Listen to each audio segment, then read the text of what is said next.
There's a place in your house where it's cool to chill, get some me time or even cook a meal. It's your kitchen mofo, ain't no time to slack, so just grab yourself a penny and let's work that ass. If you're scared of this place, ain't no need to bother, just lay down your weapons and pick up another. Hi guys, how's it going? Welcome to my Virgin Kitchen. Tonight I'm making a funky vegetarian frittata. Sounds quite cool and it looks quite intimidating. Check that out. That is what we're going to try and make, and these are all the ingredients you need.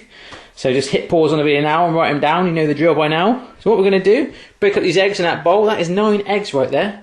I haven't got a chicken, that is 9 eggs. Spinach, all frozen, we're going to thaw that out in the microwave. Slice of tomatoes. The salad potatoes are going to be cooked and then we'll slice those. Finally chop these 2 red onions and the garlic and grate our cheese. That is pretty much all we need to do in terms of preparation, and then we'll get going and put this baby together. Easy peasy. Right, first thing I'm going to do is plonk my spinach in there to thaw out in the microwave.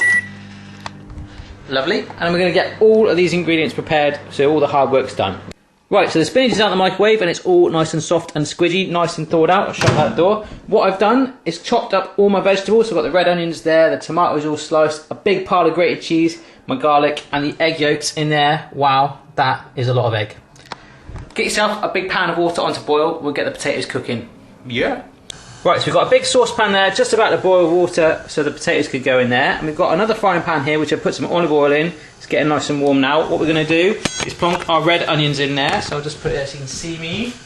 Just going to pick those up and plonk them straight in, like so. Cook those away for a good 5 to 10 minutes. Get potatoes in the pan, and we're moving forward already. How exciting!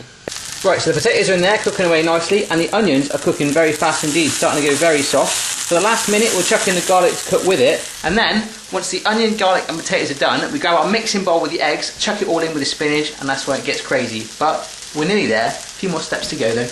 Yes. Right, that's looking good enough to chuck our garlic in. In that goes. Brilliant. Stir that all round.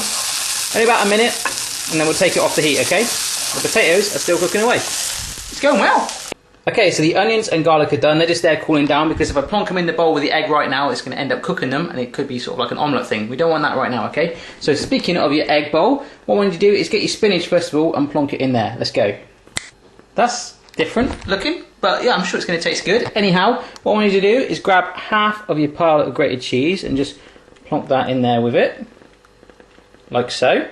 What we're going to do is wait for our onions and garlic to cool down a little bit more, add that to it, whisk it all together, then add the potatoes last minute to coat it, and that'll be the main base of our frittata done. Yeah.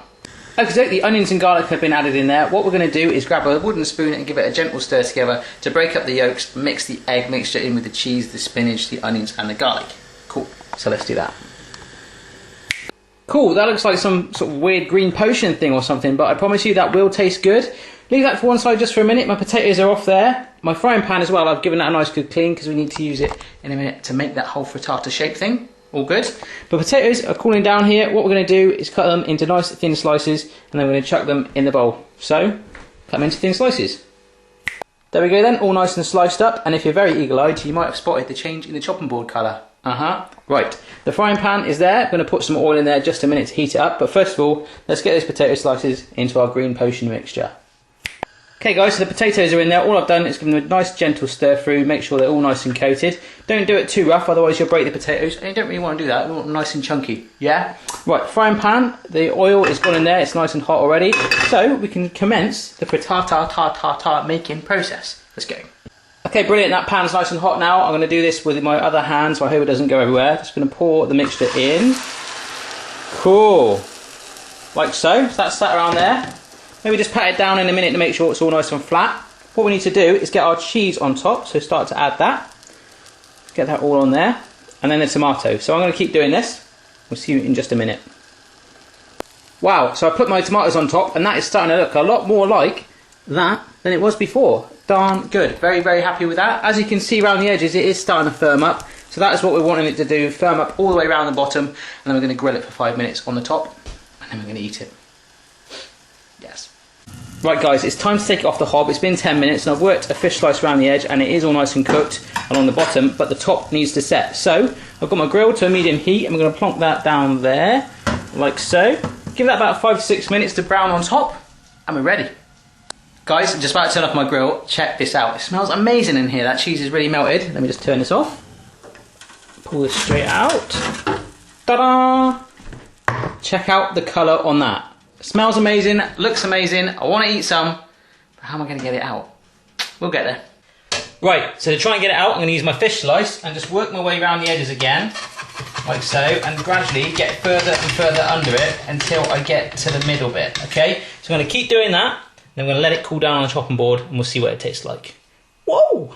There it is, cooling down. As I got it out, I did catch a little bit at the end, but it'll do. I just need a big slice, and let's go for it, yeah. Right guys, so I've just broken up, taken a slice, and I've got a nice big porkful here. Let's see what it tastes like. It's full of flavour. I really like that actually. It kind of tastes like a warm quiche or maybe a professional omelette. I don't know. And for vegetarian food, I'm loving it. So, if I can make that, absolutely anyone in the world can. Have a go for yourself. Let me know how you get on. Maybe mix the ingredients up and go crazy. I'll see you again next time. Cheers. High five.